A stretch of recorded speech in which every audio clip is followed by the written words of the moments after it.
I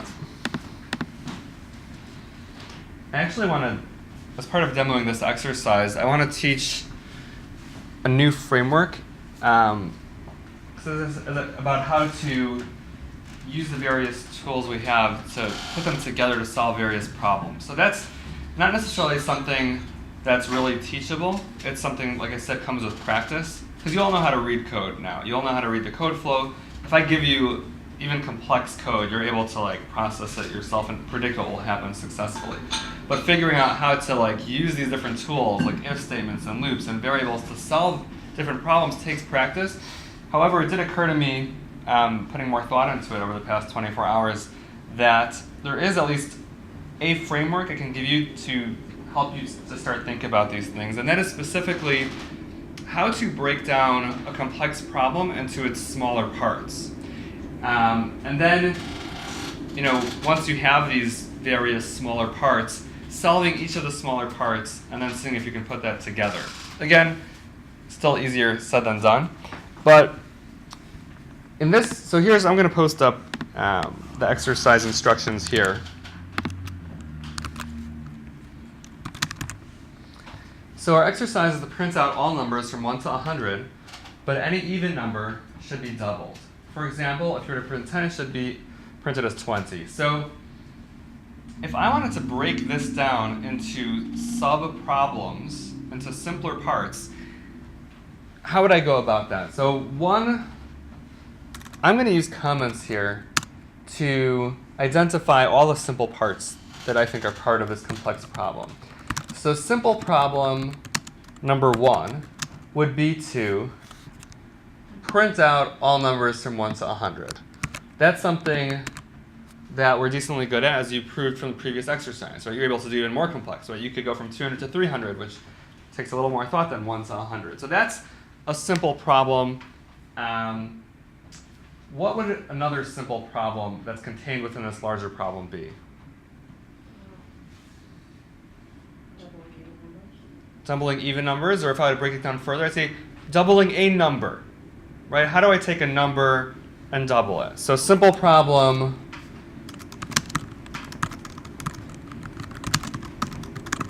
number 2 is double a number. What's simple problem number 3?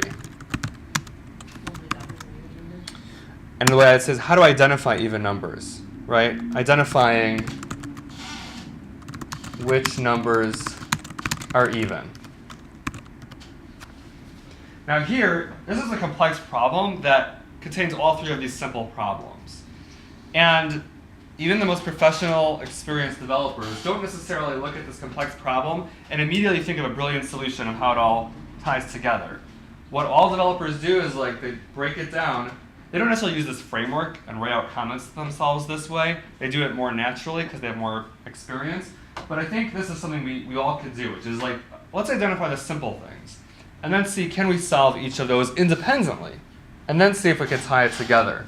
So I'm going to solve each of the simple problems independently. So here's my solution for simple problem number 1.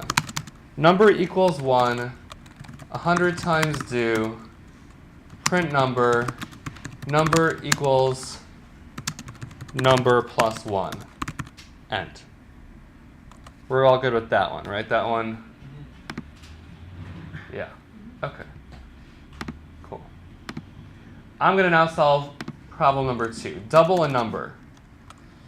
So I'm just going to make up a new number here. I can reuse the number variable if I want. I'll override it. Number equals 10. How do I double that?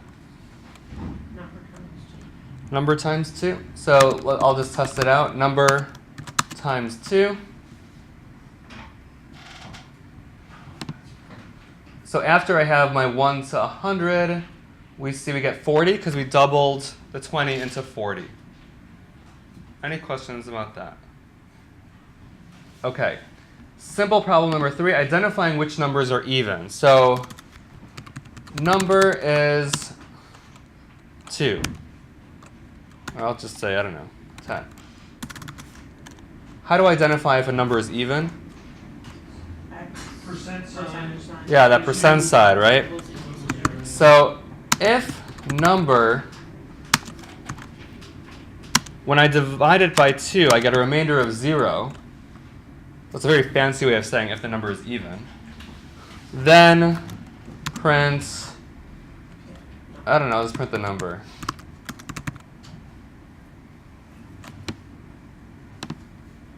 And I get 10.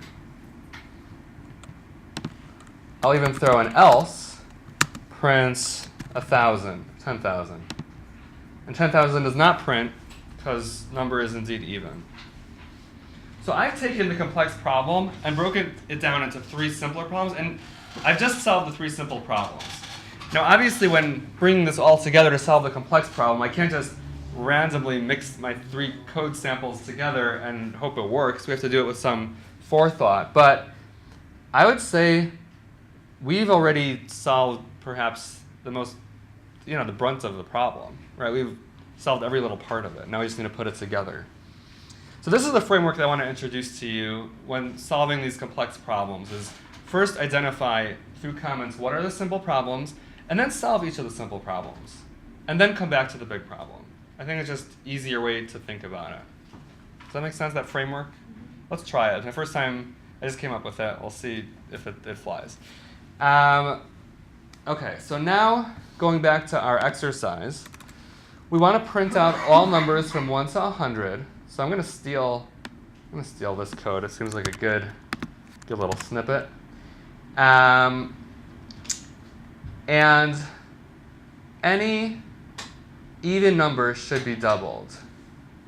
So we have our if number. This is where we identify.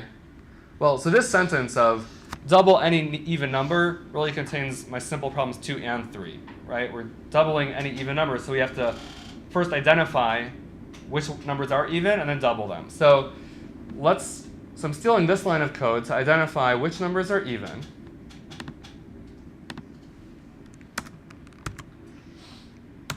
If that number is even, then I'm going to double it. So I'm going to steal my answer from problem number 2. I have a key question.